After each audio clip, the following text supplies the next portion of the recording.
my head you wouldn't understand. And now my brain is just a tired mess of all the things I've abandoned. You should know, you never were an exception. I think I'd shut you out as a form of protection. Now there's an empty space that's growing in my head and in my home starting to show.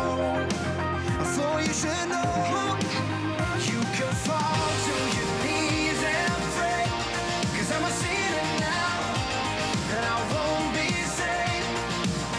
I've been lying to you more each day, 'cause I'm a sinner now. Bonjour Naïma. Bonjour Nidia. Alors hier soir, vous étiez au festival Rock en scène qui a débuté hier au domaine national de Saint-Cloud en région parisienne. Avant de parler des Def Havana, un petit point sur cette 16e édition de Rock en scène. Alors le festival Rock en scène a été créé en 2003 et c'est devenu un incontournable.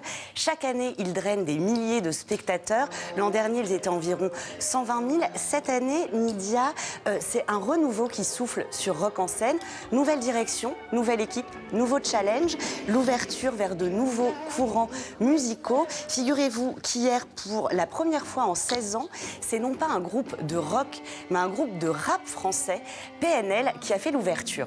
Et on n'oublie pas non plus, Naïma, qu'en 16 ans, Rock en scène a connu quelques polémiques. Absolument. Le festival Rock en scène a connu énormément de polémiques.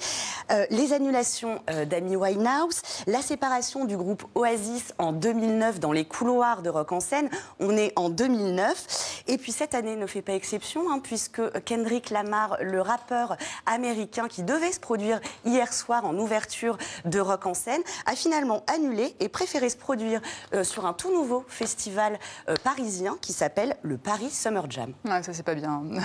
Naïma, vous avez rencontré également un groupe de rock anglais, les Def Havana, qui se produisait pour la première fois à ce festival.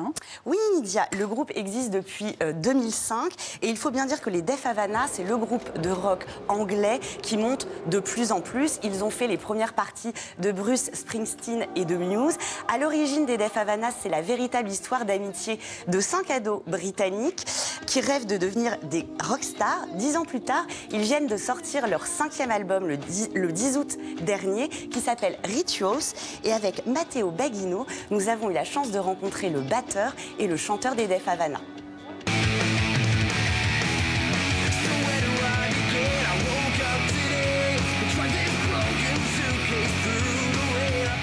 Le groupe Def Havana est la nouvelle sensation du rock anglais. C'est en 2005 que ces 5 Britanniques se rencontrent au collège avec la ferme envie de faire du rock alternatif.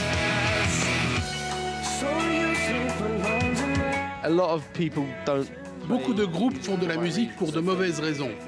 Parce qu'ils trouvent ça glamour, j'aime autant vous dire que ce n'est pas le cas. Ou ils font de la musique pour devenir riches, j'aime autant vous dire que je ne le suis pas. Moi, j'aime jouer et écrire des chansons qui ont un vrai message.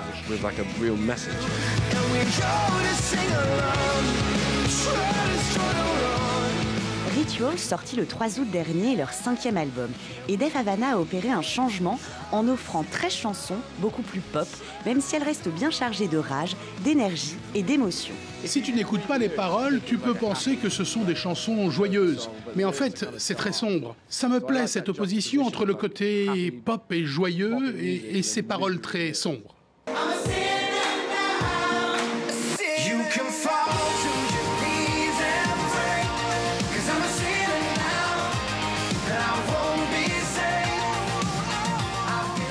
It's almost like my Catholic confession.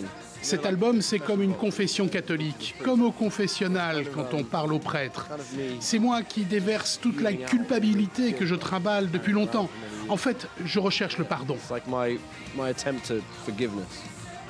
En participant à la 16e édition de Rock en scène, Def Havana se produisait pour la première fois dans un festival français. Une fierté pour ce groupe qui place la scène au-dessus de tout. L'énergie qu'on a sur scène est incroyable. Voir le public s'éclater en nous voyant jouer, c'est ça qui me fait triper. Toute ma vie repose sur les 45 minutes que je passe sur scène chaque jour. Tout le reste ne compte pas.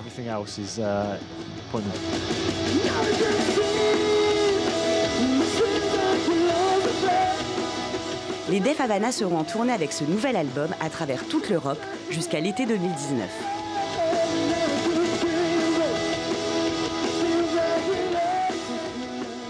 Et demain, Naïma, vous nous présenterez les Liminianas, un groupe de rock français cette fois. Oui, on reparlera de rock en scène demain, Nidia, qui finit donc dimanche soir avec un concert exceptionnel du groupe français Justice, qui fêtera ses 10 ans d'existence sur scène. Ce soir, vous pourrez notamment aller écouter Charlotte Gainsbourg, pardonnez-moi, ou Liam Gallagher, l'ex-leader du groupe Oasis. Alors, dernière petite information, on a appris aussi le décès, Naïma, du chorégraphe, danseur et mime britannique Lindsay Kemp. Oui, il s'est éteint à l'âge de 80 ans dans la nuit de vendredi à samedi à Livourne, sur la côte toscane, en Italie, où il vivait depuis plusieurs années. Il était né en 1938, c'était un disciple de Marcel Marceau. Et dans les années 70, il est devenu professeur de danse et il a eu notamment comme élève David Bowie et Kate Bush. Merci Naïma, à demain.